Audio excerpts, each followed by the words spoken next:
We've had a couple of these with some entrepreneurs, some business folk, but today I get to talk to the lovely, lovely, lovely, lovely Paula Pavkov. How you doing, Paula?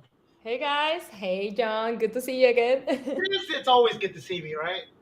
It's always good to see you. Yep. All right, look, and we're not in the same room, so I did not force her to say that, which is awesome. Paula, we've done so many interviews. This is the first one that we've done on this platform called Industry Talk. So I'm so happy to have you here with us today. Everybody out there, give a virtual clap because she had a very busy day today, and she said nothing will stop me from getting on this Industry Talk. I love it. All out there. We're going to get into some things that you've done, some household names of projects and people you've modeled or walked for or shows that you've been on. But I want to talk a little bit about Paula and her path to becoming, one of the top runway models in the world. Thanks, You're John. humble, so you won't say that, so I'll say it for you. Thanks, John. That's a great intro. I love it. Always, you always do such a good job.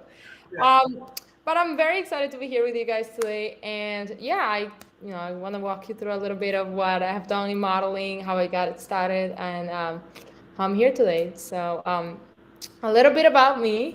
I'm from Colombia originally, and I moved to the US about 5 years ago. And I moved initially to New York. And that's where I started modeling. Right off the bat, I got an agency. Well, a little, let's back it up a little more. So, I was gonna say you made that look really easy. Show up agency. I was like, wait a minute.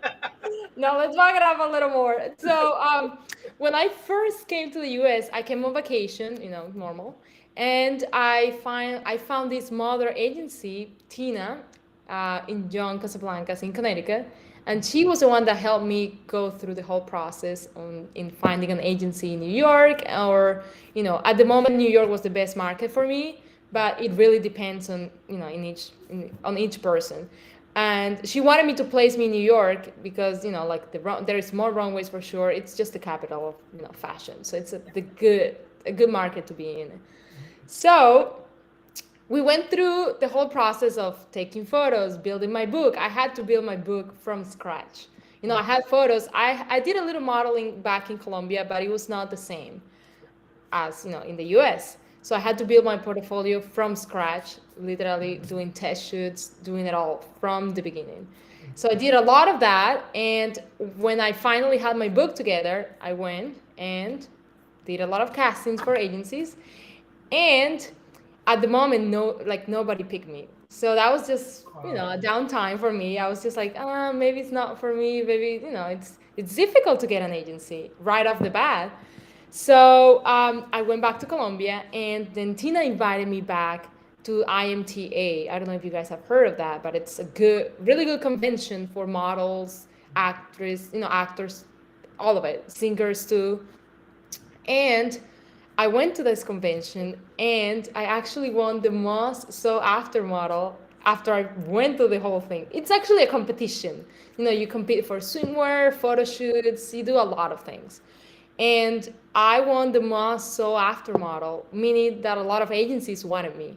So I was just shocked. I was, it was a lot. It was a lot to take, and we decided to go with New York models at the time, and they were the one that did my whole working visa and brought me to the States. So going when back to what was that? when you once that how long did it take before you had to officially move to the United States? So the whole process, it's interesting because the working visa that they give you, you have to prove that you're a big model for them to bring you to the States, pretty Yeah. much.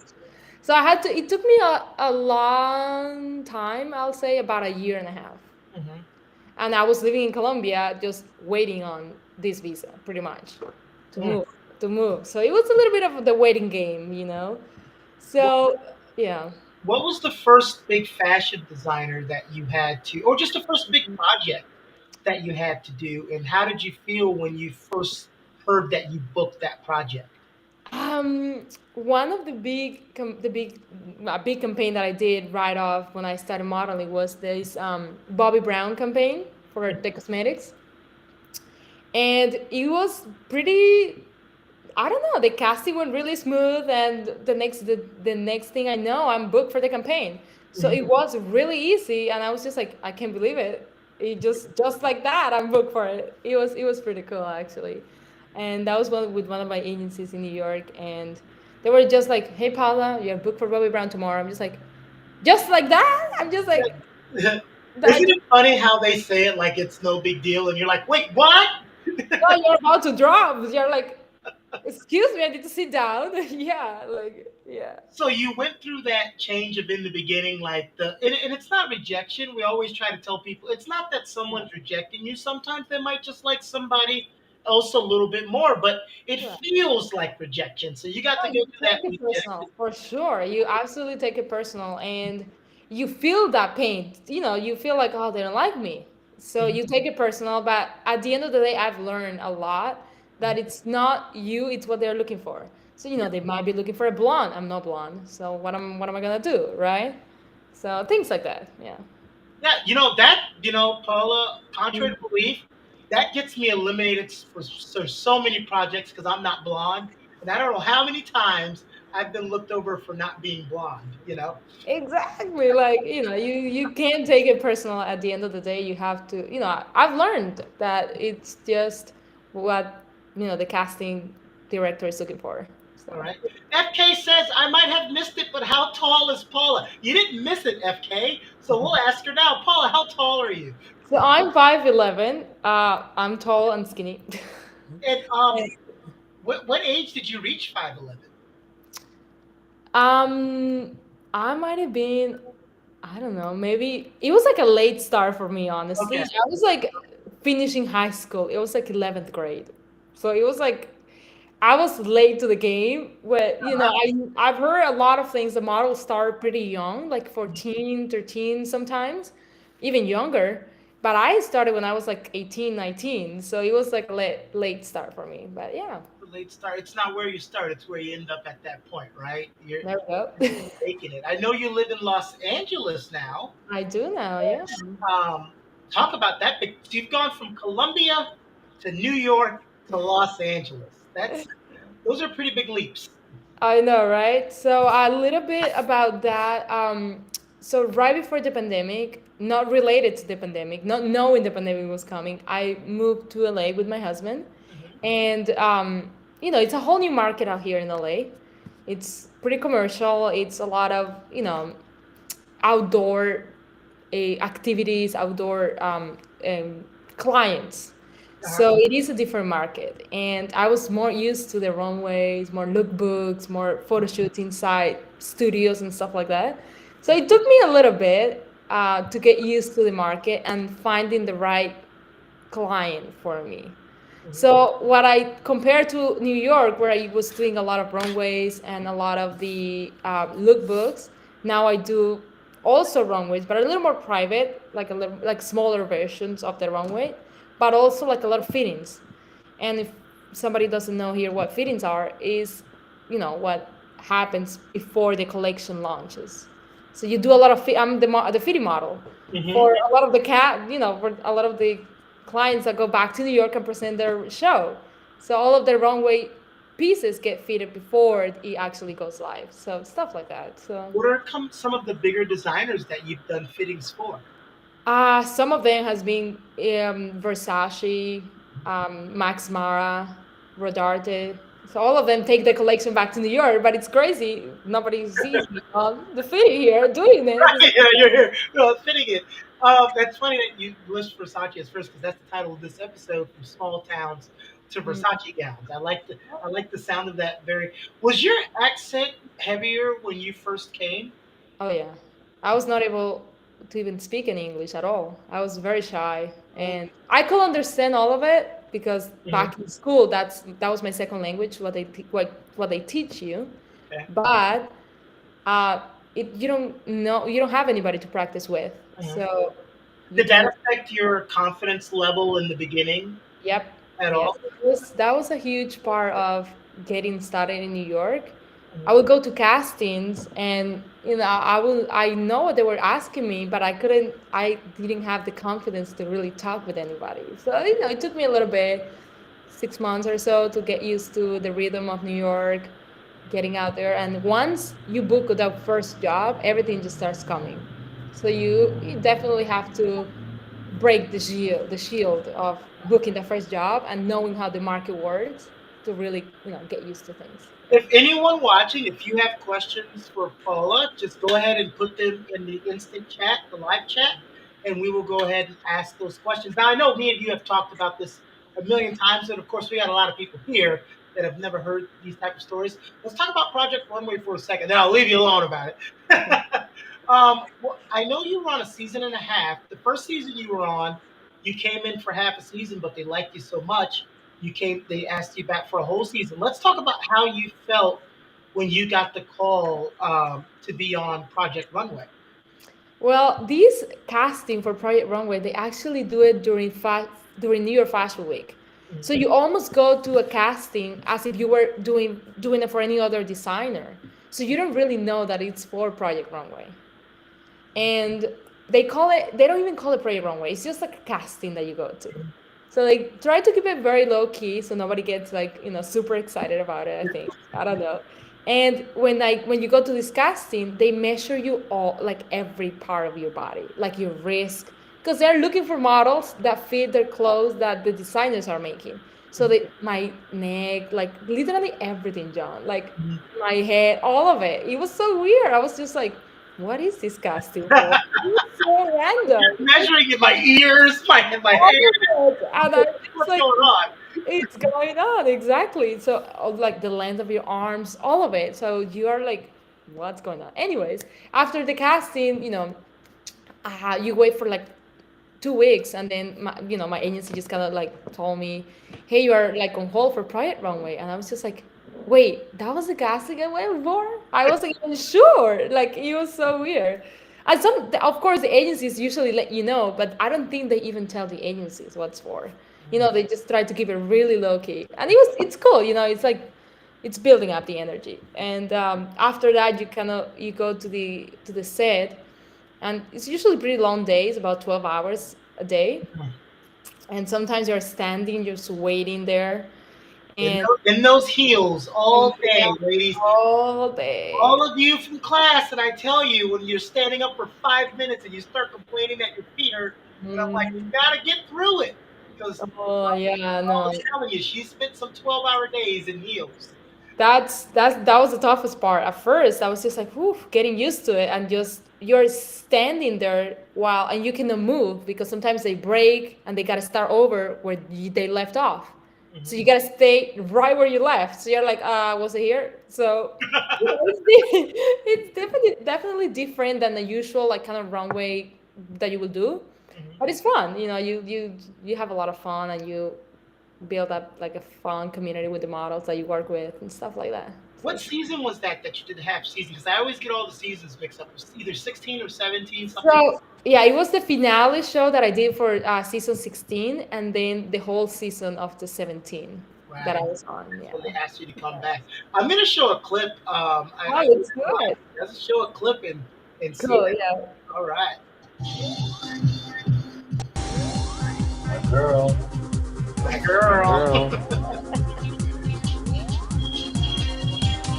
I'm loving the print, but seeing some of these I'm loving the other print, looks, but seeing some I of these feel as though I other should have went a little looks, bit more I feel as though editorial I with should have went a mine. little bit I more just hope the judges editorial still with mine. appreciate I just hope the judges still appreciate looks. it.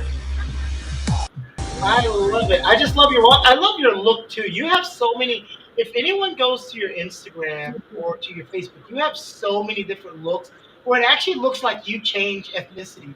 I've seen pictures of That's you funny. where you have a little Asian look to you. Oh, I've heard this so many times, John. That's so interesting that you said that. Yep. That clip right there. I mean, if you didn't tell me and I didn't hear you talk, I wouldn't know that you could tell me that you were Asian in that clip, and that's very good. Yeah. For that, let's talk about that. Because I don't know how many big designers you had worked for up until that point, but talk about actually walking out there and that feeling. Do It's nerve-wracking, and it's you remember? quite, Do you yeah. remember that clip? Do you remember that day? I remember that day, Talk and about that day. yeah, of course, of course. So it's actually, so we do two runs. So the first run through, it's literally quiet, no music, and you hear your heels. You can literally hear your walk, and the judges are there watching. So it was I think it was Carly Kloss that season.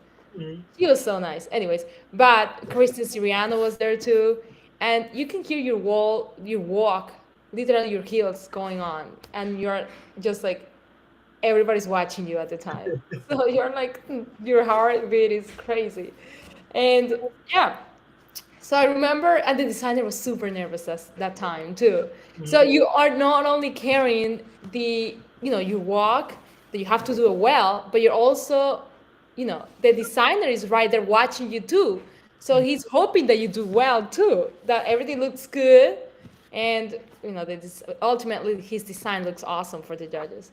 So then the second round, it's with music, and if everything goes well, you don't have to do a third.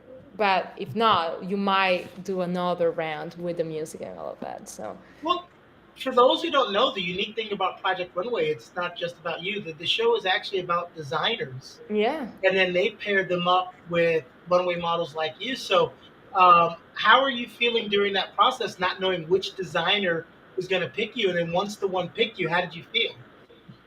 It's fun, and they fight for models. They're like, no, I want her because she walks good and she presents my clothes amazing too. So it's definitely a relationship that you build, Mhm. and they fight for models. It's crazy too, and they don't know what time it is. They are like all like disoriented, so they don't really know much.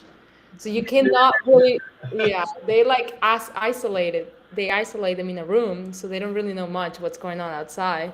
And you cannot tell them either, like what you cannot tell them what time it is. We can bring watches into the set, like stuff like that. You So can it's go pretty. 4 hours and you don't know what time of day it is. You walk out, you don't know if the sun's out or No, if it's dark. nothing. The gentleman that was talking, was that your designer or was that one of the judges? I believe that was one of the designers. Yeah. Okay, awesome. For those of you who just popped in, because I saw a bunch of people popped in, I'm going to show the clip one more time, and then we'll go back to talking to Paula. I just watch you at the end. You surely see what I mean by My girl. the Asian look at the end. Sure, sure. I'm loving the print. I'm Seeing loving the some of these print, other but seeing some of looks, these other I feel as though I looks, should have I went a little feel bit as though more I should have went a little bit more editorial editorial with with mine. mine. I just hope the judges still appreciate it. How does it feel when you're walking and there's no reaction to the judges looking at you? They're just all stone faced looking at you. No, they try not to be emotional because they don't want to share much emotion too. They want to save it all for like when they do like the verdict and stuff like that. Yeah. Okay, I like FK. FK's asking some great question. He said, "Is there a typical career trajectory for a runway fitting model?" That's a really good question, actually. Yeah.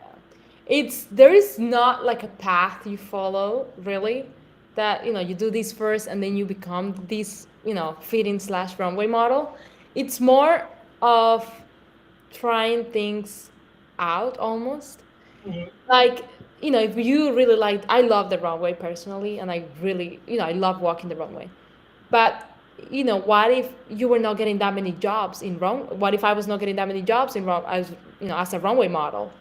You kind of have to switch it up and maybe try another path. Maybe be a fitting model. Maybe be more like a lookbook slash ecom model. So you almost have to try it out for yourself and see what you're good at and what you ultimately get hired on. Um, because you want to be able to make money on it, absolutely. You want to be able to be live out of modeling. And I get that question too a lot, if as a model you can live just by modeling. And the answer for me will always be yes. I did, I still do full-time modeling. um, and you can definitely live from it, so I mean, it opens so many doors, and it's not. You don't just do runway. You've done print. You've done it all. yeah. And the professionalism at work. And I talked about this for a little bit because I talk about it for a lot. There's a lot of people who have the ability to be a model based on their looks, but there's a Yeah. lot more that goes into that. It's not just, oh my God, you're handsome and pretty, you can be a model. Talk about some of those other qualities you need to be a successful model.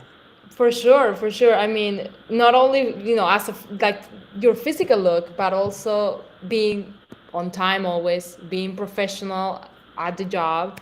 Um, those two are really go hand in hand with being, having like a good look for a model. And being on time is one of the like a key point that I really try, like not try to apply but apply it all the time, because it's a job that you're showing on.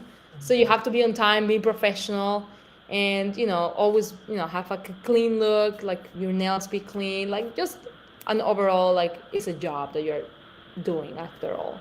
And I was gonna say, John, like there are so many modeling jobs too. Like I met a model the other day that does hand modeling, and that's all she does. Hand modeling. I was just like, wow. She every week she's literally doing hand modeling. So I was like, very You cool. never see her, you just see her hands, but hey, she's doing Exactly. And she shows me all of these photos of her hands. I'm just like, I mean, there is a job for everybody out there, honestly. So it's cool. Tyler Moore has a great question. How difficult was it on the social aspect of moving to a new place within the industry? Because we've talked about it earlier. You went from Yeah. Colombia to New York to Los Angeles, and every time you move to a new place, you've got to socially, unless you're just a hermit, you've got to socially get acclimated with each place. How was that for you? Right. No, it's definitely difficult, I will say, and especially when I moved from Colombia to New York, there was a cultural shock a lot. So it took me a while to get used to it. Not only the fast pace from New York, but also the people and the culture, all of it. It takes a while to get acclimated, but ultimately you get used to the type of work and stuff like that. But I would say from New York to LA was even that was a tough one too. Just doing the change from the type of work to the type of people around the work. Like I remember one time in New York, you get probably like a half hour break when you do any kind of modeling. But here in LA, you get an hour, a full hour break. You're spoiled now. Well, I'm just like, what? I remember the first few jobs, I'll be like ready, like, okay, guys, like I'll be hurrying up the client. I'll be like, okay, I'm ready. Like I'm ready. Like I'm ready to get going. So the energy is definitely different, and that social aspect just changes. Everybody's so like welcoming and nice. Like take a seat if you need to, and like different from New York. When you go to work in New York, you have to be on point. You Yeah. have to be ready to work the full 8 hours. So Oh, yeah. They're like, slow down. We'll get there. Slow it is so funny. They're like, Paula, take your full hour. Don't worry. And they even give you extra 15 minutes. Don't worry. It's fine. take advantage of that. James Miller asks, how often do you practice your walk so you can have the same technique every time? Because I'm sure there's people out there like, oh, you've been on Project Runway, you've modeled for Versace, you've got it. You don't practice anymore. You just show up and do it. No, practice like makes a master. They say so. It takes at least once or twice a month. I try to practice, but if you are doing runways often, you get to practice. You get to practice too. So, but if you are not working as often, you definitely have to practice at least once a week. Well, you So also have to practice for different styles depending on where you're going. If that's true. you've got to go to Europe. If you're doing it in New York, if you're doing it in the South, like there's different techniques to Yeah, walking, that's true. Yeah. and also one thing that's always funny to do when I'm doing a practice is when I change up the tempo of the music, people get all messed up. That's something you got to get used to too, right? Practicing to different Yeah. tempos. And you never know what kind of music you're gonna have on the runway. Yeah. Only when you're doing like the rehearsal, like half hour before the actual show. So you kind of have to like be ready to switch up your walk or. Have you ever had it when you're walking and the music just changes tempo in the middle? Yes, no, yes. So you have to like, okay, what am I doing now in the middle of it? But yeah, no, My definitely. It my takes. ex my ex-wife had a really good tool. I asked her, I said, "What do you do when the music changes up in the middle of your routine?" She said, "If the music changes in the middle of my routine, I stop and do a couple of poses, and then I start walking to that music." And I was like, "Ah." She makes the whole change right then. I love it. Yeah, that's a good one actually. That's You, awesome. Yeah. you talked about being on time, and hey, I like the self-awareness. Smoke Daddy says, "I got to do better, being on time." Yeah. Um, Yeah, and even being on time is key. Not only, shows you like as a responsible model, but professionalism also. You have to be there on time, and you don't have to be there a whole half hour before. Just 15 minutes before will do.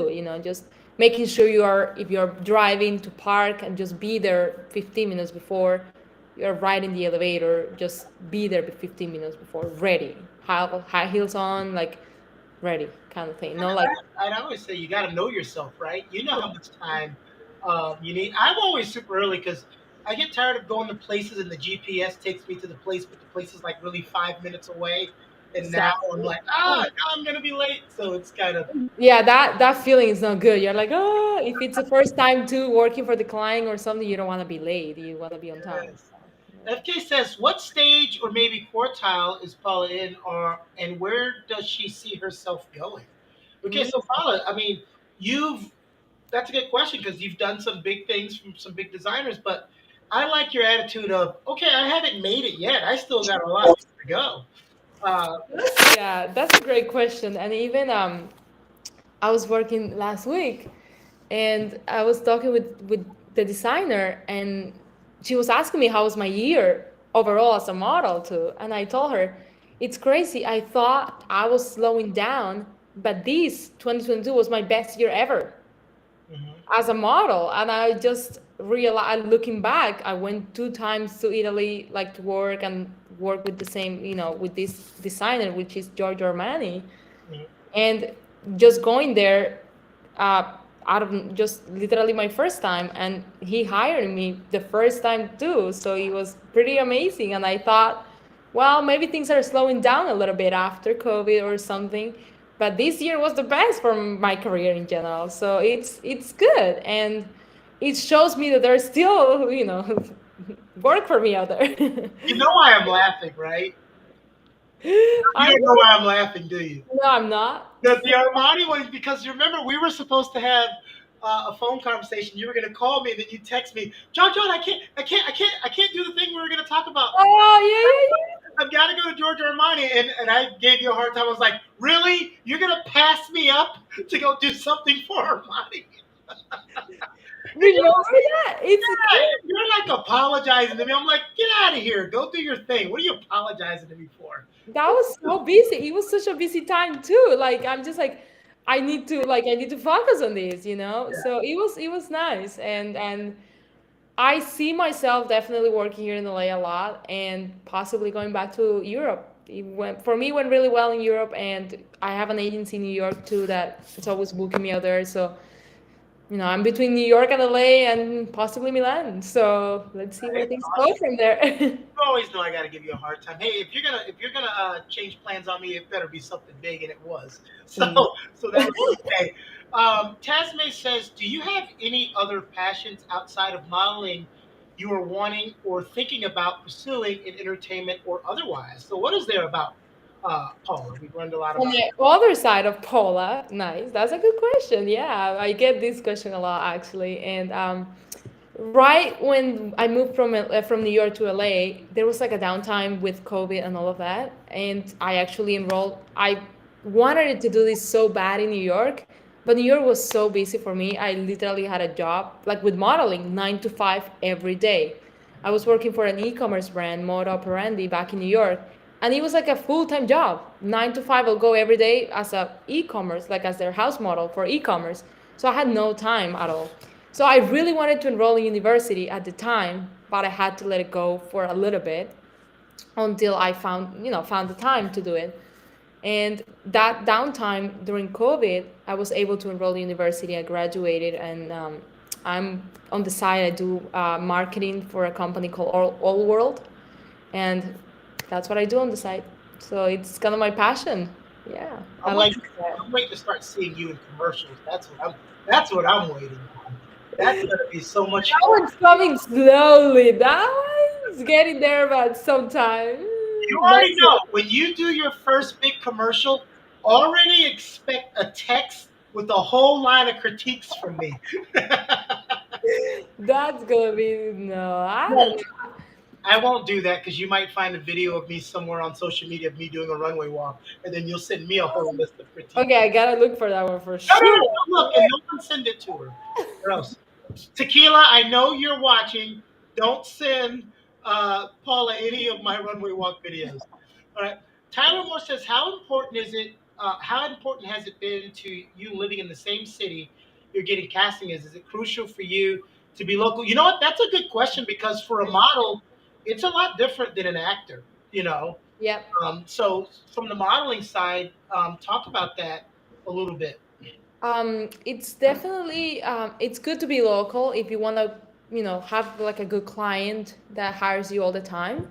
But I have model friends that come for seasons and they come here to LA for like the busy season, let's say, I don't know, from April to August kind of thing.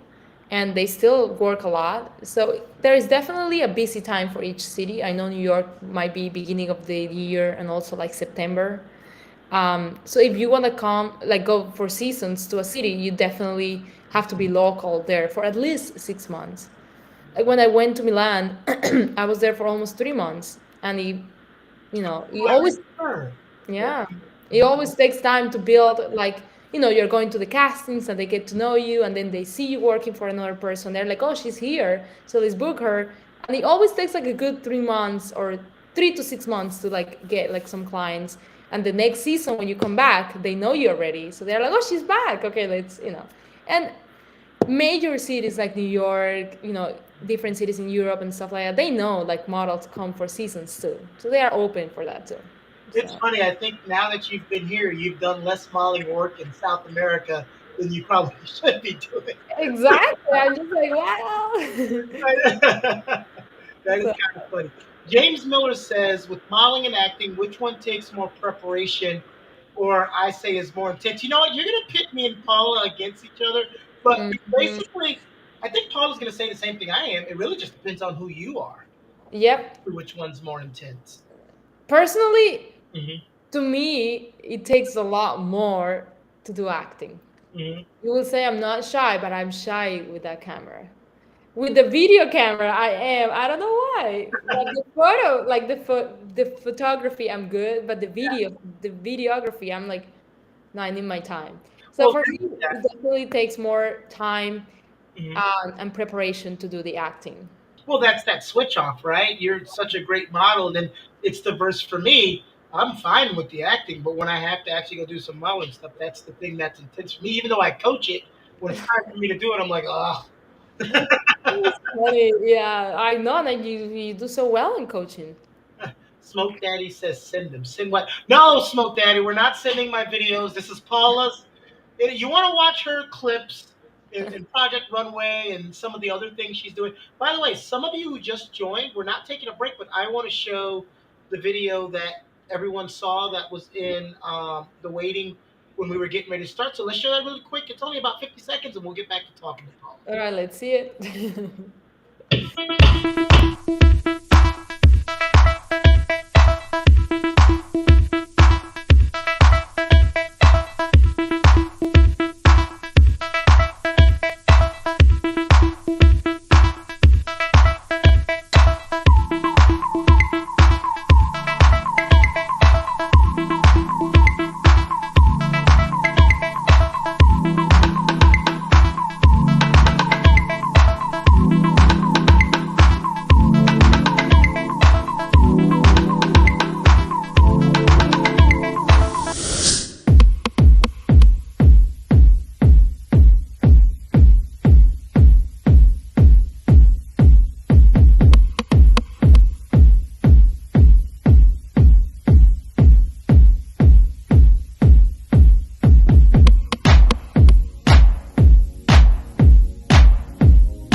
I just love the get out of the way look that you had as soon as you hit the runway. Like, everybody get out of the way. I'm here.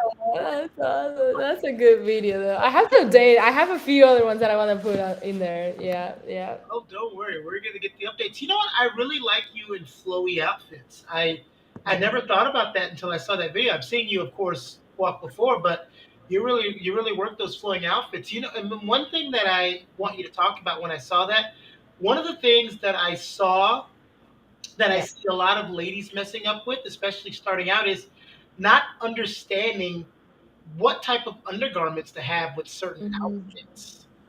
That's interesting. Okay, yeah.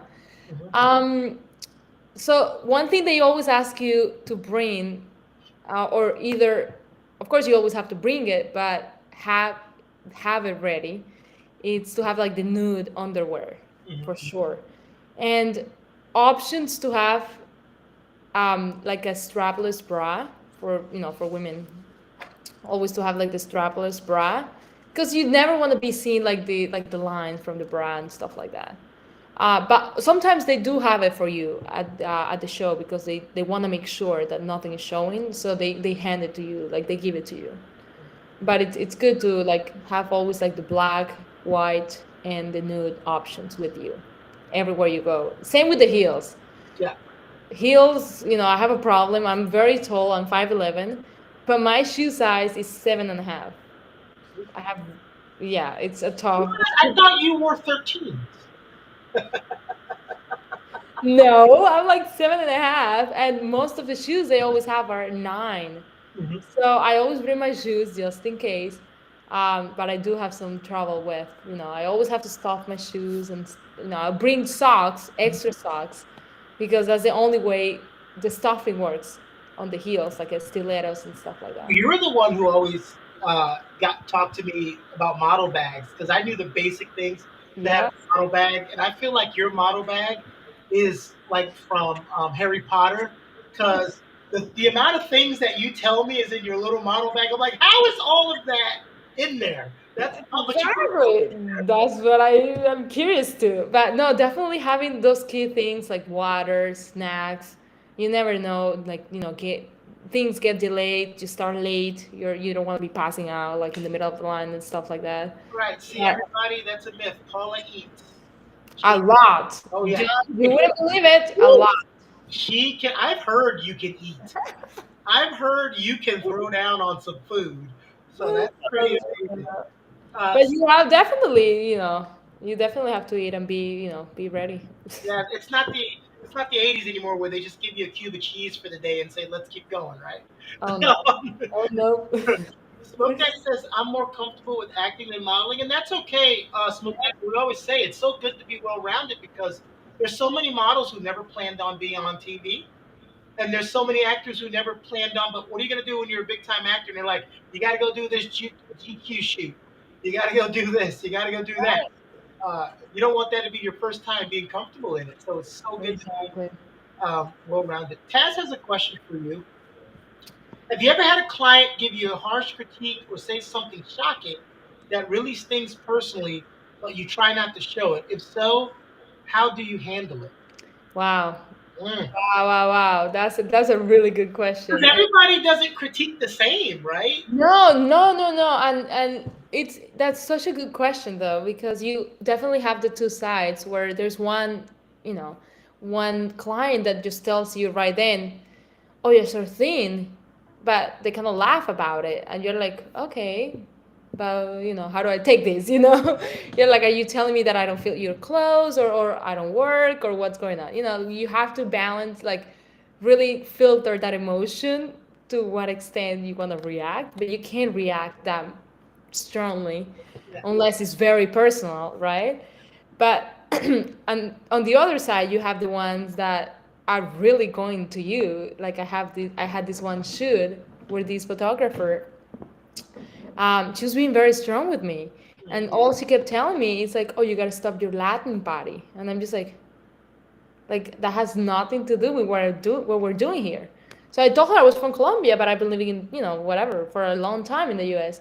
But she's like, she will stop the whole shoot and say, "You gotta stop your Latin body," and I'm just like, I have no idea what you mean by that. Your laughing party? Latin, like Latina Latin body, and I'm just like, Well, my Latin body? Like, what do you? I'm Latin. What do you want me to do with it? exactly. I'm just like, you're being rude right now. Like this is just not cool anymore. So at that point, I kept quiet. I didn't say anything, but that was getting into me. I'm just like, she's being rude right now. Like I don't know what she's doing. So I just had to like don't forget about it and keep going with the shoot. But at the end of it, I just called my agency. I said, never send your models to this ever again. She's just rude.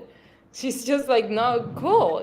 So you have those two sides where one client is nice and it's like, oh, you're so thin, but fits good on you kind of thing. But then the other one is just like aggressive and just like offensive at the end of the day. I'm just still stuck on. You have to stop your Latin body. Like, what? That's like me doing a shoot, and they're like, "Pause. Can you stop being black for 2 seconds?" Like, what? What? Like, it was offensive at the end of the day. She was not joking around. She was being very serious about it. I'm just like, I wouldn't say anything, And you didn't even get an explanation to what that even meant. Like, 'cause you're No, talking about the way no, I I can't. clothes or And I'm just like going, moving on, but I couldn't. That one was just getting on me. I was just like, she's being rude, right? Yeah, yeah, you know how hard that would be for almost most people to maintain. Like sometimes people don't get it. I know people will do something wrong, but yeah. always be the one to maintain your professionalism and Exactly. never let them take you out of character. Let them be the ones to show their on professionalism. Now you went back and told someone, don't send your models here. You Right. What I told, that's what I said. I said, look, you can never send your models here again. She's just very, and even the girl before, she was shooting, it was for my agency too. know, And she was kind of like down and sad after her shoot before I came in. So I was just like, what's going on what's here? going on? Yeah, it was Part of just, that, things are going to happen. Like Paul was saying, you got to take it with a grain of salt, and you just know never to do business with that person, and you move on because look where you are now, right? Ha ha ha! With your Latin body, right? it is so funny, John. Yeah, you just have to move on. You can't do much about it, but Right, right. yeah. So if you have any more questions, go ahead and get them in because we're going to wrap up soon. But right now, we're going to do a little piece, and everyone who's watched any of the spotlights or industry talks that I've done, we always do a part where we highlight the guest and allow them a little time, however they like, to talk to you about either some tips they have for you or some motivational things that they would like to express to you. And right now, we're going to take a moment to. Oh, hold on a second. Oh, Yep, the whole thing just went away. Okay, there we go. All right, and right now we're going to take a second to go ahead and let Paula just give you some words of wisdom from her. Here she is. all right. So, a few tips or words from me will be to always keep pushing for what you really want to accomplish. With modeling, it doesn't matter if you would just want to do it for, part time, full time, however you want to do it, always be professional and, you know, keep grinding on it. It's not easy, it's never easy with anything in life, but um, as I said earlier, I thought for sure things were slowing down with me, like with modeling a little bit. But when I look back, beginning of this year, it was so busy for me. So you always have to keep planting those seeds for what's coming next for you. So keep on it. Paula says you got to keep on keeping on. I love it. I love every interview I've ever done with you. It's always insightful. It's always fun. And so, how long have you lived in LA now? It's going on 4 years. Next year, we're almost done with, next year will be 4 years. Uh-oh, Paula. I think you're gonna love this question. Okay. Uh-oh. I think Okay. you're gonna love this question. I don't think you were expecting this question, but since you moved there fairly recently, you might be able to answer this.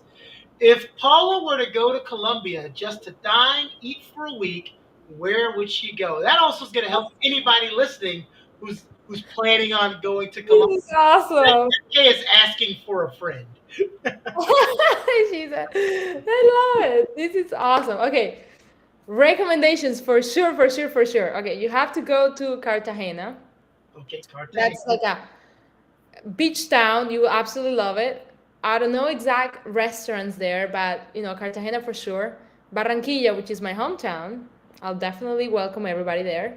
It's beautiful. You will love it. That's where Shakira is from, if you know who Shakira is. Ah, Yes, Sofia Vergara as well. So, and lastly, Medellin, which is closer to the mountains, center of Colombia. You will absolutely love it. It's I'm not gonna compare, but like California, it's like sunny and warm every day. So we don't have seasons in Colombia, so it's always warm. So if you like the warm, that's a place to be.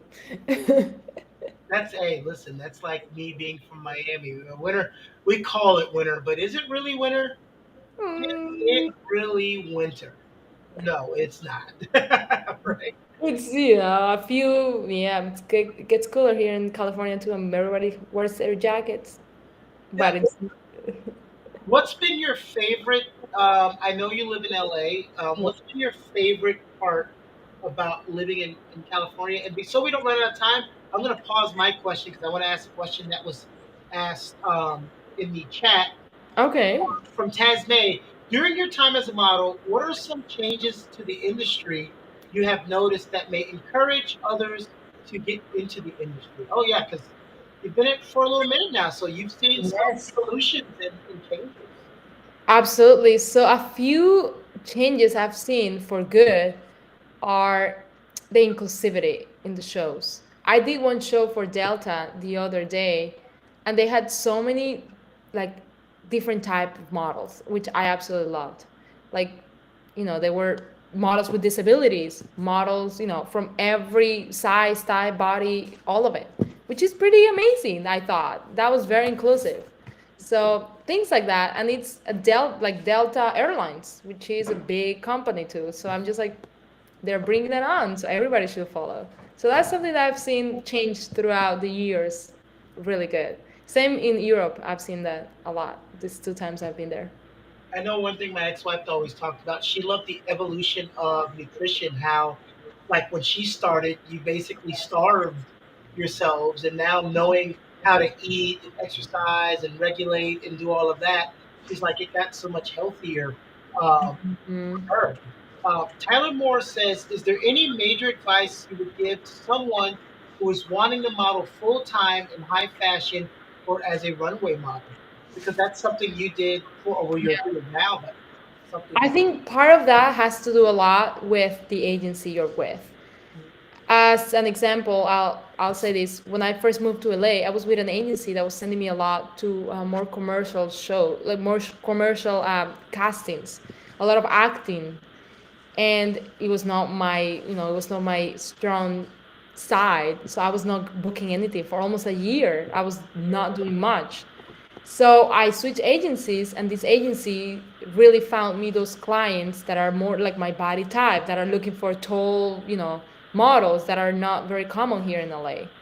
So things like that really go. You have to find that agency that pushes you specifically for the clients that will book you right away. So well, that's yeah, that's a good one. I mean, you have to find that agency and the agent that likes you for sure. Yeah. here's a spicy question. If you weren't a model, what job profession would you have? If I Ooh, was not a model, yeah. I know you're not working at Target, uh, but I could see you being, I don't know. I don't think you would guess this one, John. I don't think so. I don't think I would. Like, I can't. I'm trying to picture. I was gonna say school teacher, but then I don't know. You have such a good personality, which is great because I know a lot of people think high fashion models that like they're all divas, right? I know you have a great personality. I'm not gonna guess it. Well, Oh well, I always wanted to be a chef when I was growing up. I should have. Well, you eat so much. Why did I think of that? I always wanted to be a chef growing up, and I think that's what I was ready to enroll in school back in Colombia before I even started modeling. So Ah, okay. So next time I come to LA, we ain't eating out. You're just gonna have to cook for me. there you have it. I love cooking. I love cooking. So absolutely yes. I missed you last time. So I got to make up for it. Guys, we got a couple minutes left, so get those questions in. Tyler Moore back again says, "What is one of the biggest mistakes you made during your career, and how did you learn from that?" Uh-oh, I get to hear about Paula. Ooh, let me think about it. Okay, okay, okay. I would say I've had a few down times with agencies where I get the agencies, but they are not this. They don't send me to the best castings. You know what I mean? Like I was saying earlier, this one agency when I first moved to LA were sending me to the wrong casting. But I was such a believer of the agency, like I wanted it to work so badly that I wouldn't leave. It took me a whole year to realize that this is not working. So I was just like, okay, finally I moved on from it. But I think that, it was like a downtime for me that where I could have been working really good here in LA. So We stuff. always talk about the relationship. It's not just it can be the greatest agency in the world, but is it a fit for you? And Yeah, everybody out there, remember, the first agent you sign with is not going to be your agent forever. It may be. I mean, there's some people that have been with an agency their entire career, but that's absolutely. that's not the norm. Oh, Yeah. here's a good question because I know a lot of people part-time model, but since you're more of a full-time model, Mhm. Kyrie says, "How do you adjust professional and personal life?" Because we and you were talking earlier, like there's a couple times we were supposed to do something, but then either I had to do something because it was busy, and then you. So how do you maintain that balance of your profession? So, I had to split it up. When I first moved to New York, I was fully focused on modeling. So I put my professional life, like my personal life, a little bit aside. So I was modeling full time.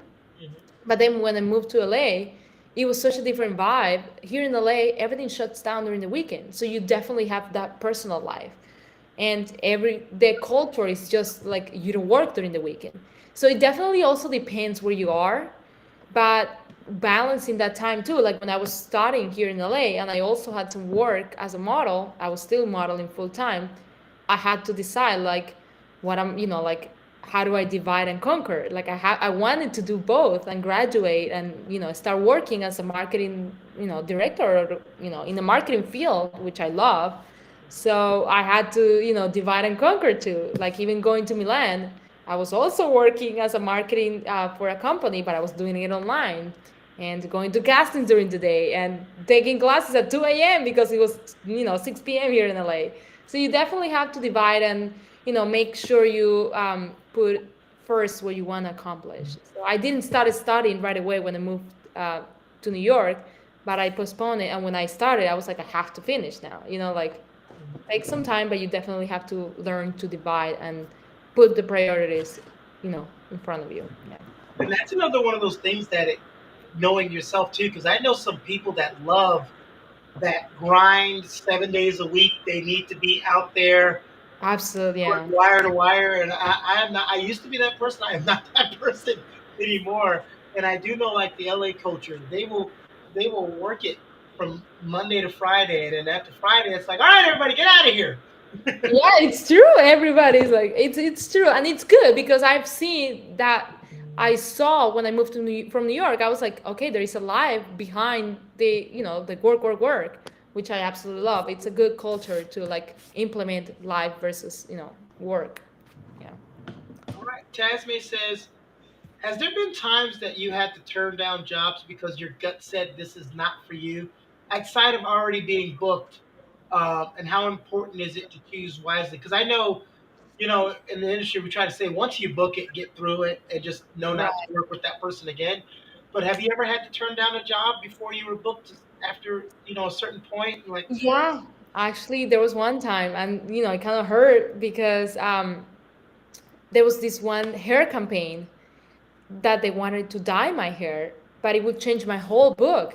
So I had to decide if, and it was good money, So I was just like, should I do it? But then that like resets the whole process I've done, like cutting my hair short and dyeing it. Like I start from zero again. Like my whole book, it's trash, literally. So I have to start again, and that takes a whole year at least to get new photos with the new look, get the clients, oh, Paula, I got a new look, check it out, and stuff like that. It's stuff like that, and they either hate it or like it. So you have to like, that's a tough choice. That was a tough choice. I ended up oh, doing. because this wasn't one of those things like, because I've had to do that before when I did have hair. This wasn't one of those instances like, hey, we need you to cut and dye your hair for this one particular thing, and that's it. It was going to be an ongoing thing, and you're like, ooh, that's a lot of it. No, it affected my whole book. It affected my whole clientele that I already had, like it's stuff like that. My New York Fashion Week was coming. I was just like, should I do it or no? I ended up doing it though. Oh, did you? I did. Yeah, I got bangs and short my hair. Whoa, I gotta find those pictures. It's right there on my Instagram. It was a hit, John. That look was great for Europe. It was crazy. Yeah. That is awesome. Well, Paula, it was great having you on here. We're streaming to three different channels. Always great interviewing you. I look forward to doing another interview sometime next year Absolutely. when both of us get some time. It's always a pleasure, always knowledgeable, and teaching everyone to have great personality along with responsibility and just continuing to grab your dreams. Thank you for the personal message on the spotlight. Enjoy the rest of your Sunday. And everyone out there, if you came in towards the end, just rewind it back and watch it from the beginning. Paula Pavkov, Coach John, or Keone, however you know me. You guys enjoy the rest of your Sunday, and we'll see you on the next industry talk. Thank you guys. Thank you, John. Such a pleasure always. Always. Bye, everybody. Thank you. Bye.